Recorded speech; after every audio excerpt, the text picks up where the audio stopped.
পূর্ব ভূমধ্যসাগরে সাইপ্রাসে অবস্থিত আরএএফ অ্যাক্রোটিরি ঘাঁটির নিরাপত্তা জোরদার করতে একটি রয়্যাল নেভির যুদ্ধজাহাজ মোতায়েন করতে যাচ্ছে যুক্তরাজ্য।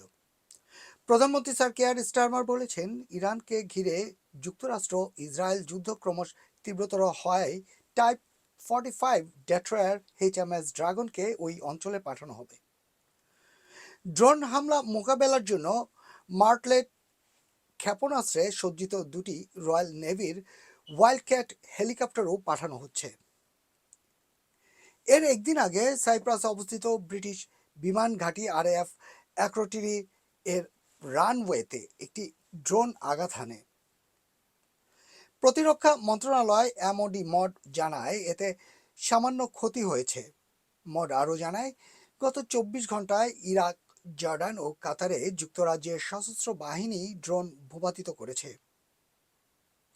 রয়্যাল নেভির 6টি টাইপ 45 ডেট্রয়ার রয়েছে। এর মধ্যে 3টি বিভিন্ন পর্যায়ে প্রস্তুত অবস্থায় আছে এবং বাকি 3টি রক্ষণাবেক্ষণে থাকায় বর্তমানে ব্যবহারযোগ্য নয়। বর্তমানে ভূমধ্যসাগর অঞ্চলে রয়্যাল নেভির কোনো বড় যুদ্ধজাহাজ নেই।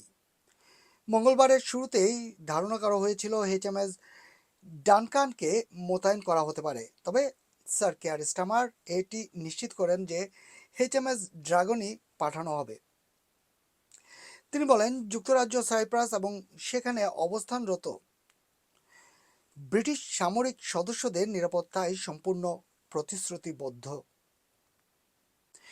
প্রতিরক্ষা মন্ত্রণালয় জানায়, 200-রও বেশি নাবিক ও কর্মী নিয়ে পরিচালিত এইচএমএস ড্রাগন বিশ্বের অন্যতম সক্ষম আকাশ প্রতিরক্ষা যুদ্ধজাহাজ এবং এটি 10 সেকেন্ডেরও কম সময়ে 8টি ক্ষেপণাস্ত্র নিক্ষেপ করতে পারে।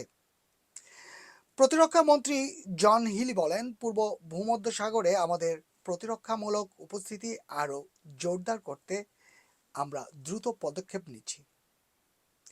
এইচএমএস ড্রাগন বিশ্বমানের আকাশ প্রতিরক্ষা সক্ষমতা নিয়ে আসছে এবং আমাদের ওয়াইল্ডক্যাট হেলিকপ্টারগুলো ক্রমবর্ধমান ড্রোন হুমকি মোকাবেলায় মার্টলেট ক্ষেপণাস্ত্রে সজ্জিত। ডাউনিং স্ট্রিট জানায়, প্রধানমন্ত্রী মঙ্গলবার বিকেলে সাইপ্রাসের প্রেসিডেন্ট নিকোস ক্রিস্টোদুলিদেসের সাথে সাক্ষাতে কথা বলেছেন।